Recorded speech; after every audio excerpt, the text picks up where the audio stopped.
वे दो चिड़िया आपस में बतलाती हैं। सब लोगों ने मकान पक्के करवा लिए।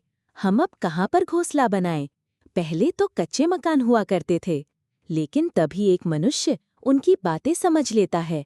वो मनुष्य आपके घर के बाहर बहुत सारे लकड़ी के घोंसले लगवाता है।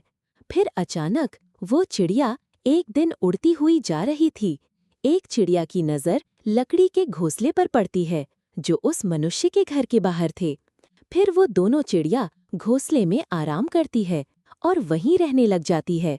और फिर वो आपस में बतलाएं कितना भला इंसान है जो अपने लिए भी सोचता है और दूसरों के लिए। धन्यवाद।